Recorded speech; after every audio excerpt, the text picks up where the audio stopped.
Muito bem. Uma revolução de ideias, continuando, como nunca antes acontecera, passou a soar de quebrada em quebrada, alterando a geografia dos corações, humanos antes em desespero. Tratava-se de uma voz que nenhuma tempestade lograva silenciar ou diminuir o impacto comum. Nesse comenos, um pequeno grupo de homens amorosos constituiu o modelo de uma sociedade feliz. Os seus seguidores, seus apóstolos.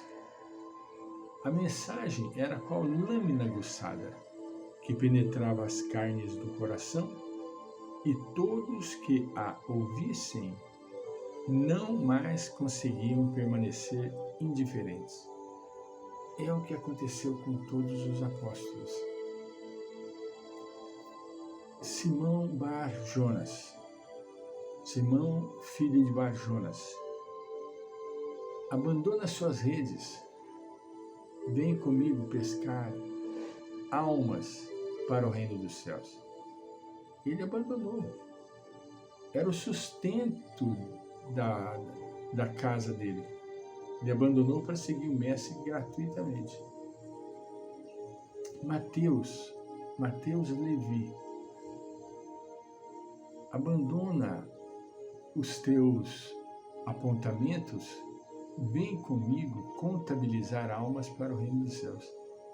Ele, que era novo, me parece que era o mais novo dos apóstolos, ele se surpreendeu, fechou a coletoria. Prime, que era o imediato do Siné, dos soldados, do chefe dos soldados, perguntou: o que você vai fazer? Eu vou fechar, deu a chave para o chefe dos soldados e foi acompanhar Jesus. O soldado ficou admirado, né, no ocorrido,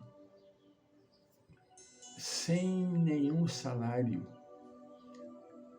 Mateus era rico, no bom sentido da palavra, economicamente falando.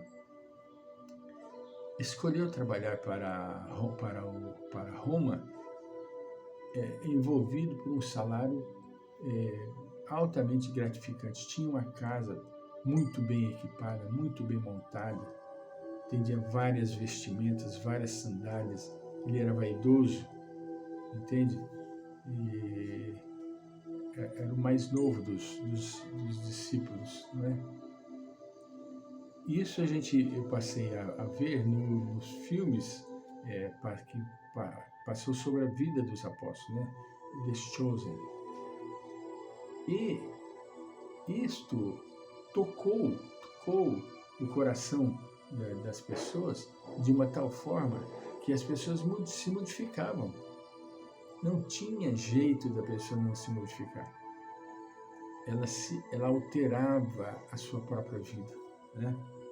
Apesar de ser dirigida aos abandonados pelo mundo, alcançava patamares elevados e contribuía para a instalação da justiça e da solidariedade entre os que se hostilizavam terrivelmente. Avançando das praias do Lago de Genezaré, ou Mar da Galileia, região pobre e desprezada por muitos judeus, atravessava o deserto escaldante e as montanhas, alcançando o sinédrio formal e hipócrita e abalando-lhe as estruturas frágeis. As multidões, sempre perseguidas e exaustas pelos impostos injustos, a avareza e o poder temporal perversos, chamavam a atenção de todos e dispersavam o rancor dos dominadores civis. O povo era espoliado. Jesus chegou em um momento em que o povo estava cansado. Eu não quero comparar, nós estamos vivendo um momento similar. Os impostos, as exigências, as cobranças, não é? A falta de justiça, a falta de idoneidade moral pelos governantes. Isto é o que é a época em que Jesus veio no plano Terra.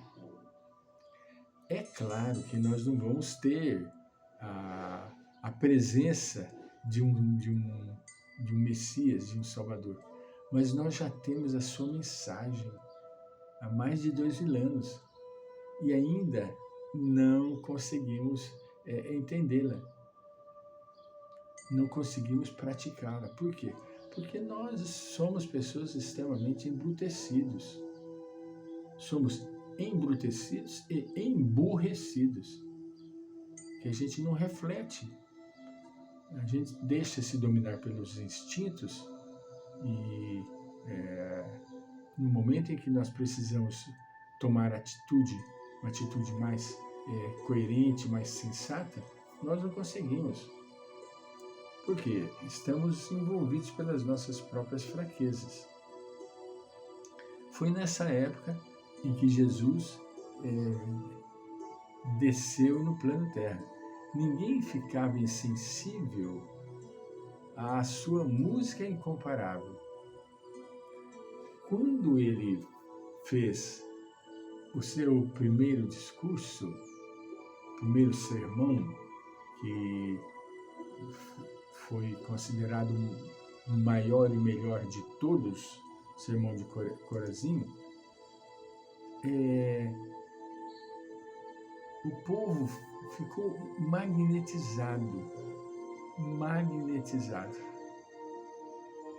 O segundo, então, foi mais sublime, porque nesse segundo ele fez a multiplicação dos pães e dos peixes, porque já estavam 2 dias de fala e o povo permanecia, ninguém ia embora. E não tinha comida, não havia comida. Aí levaram o problema para ele, para Jesus, e ele aí despertou, pediu que trouxessem 12 balaios, e ele quebrou o pedaço de pão, jogou dentro do balaio e o pedaço de pão se multiplicou junto com os pedaços de peixe e distribuiu para todas as pessoas. Isto nada mais é do que o seu magnetismo. Isso para Roma era um desastre. Tanto é que esse Prime, que era o imediato do Senhor das leis, ele tinha 2 filhos. Um com a esposa e um outro gerado por uma serva, que era muito comum essa infidelidade, né? E a esposa aceitava cuidar da criança. E a segunda criança da serva era doente.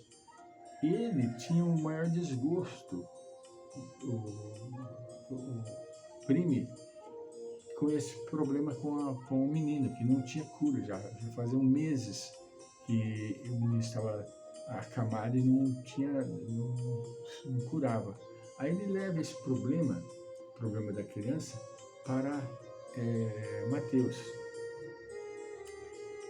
E Mateus chega e fala: por que você não leva a Jesus? Ele, como era do império, ele ficou receoso, mas ele sabia e tinha fé que Jesus conseguiria curá-lo à distância.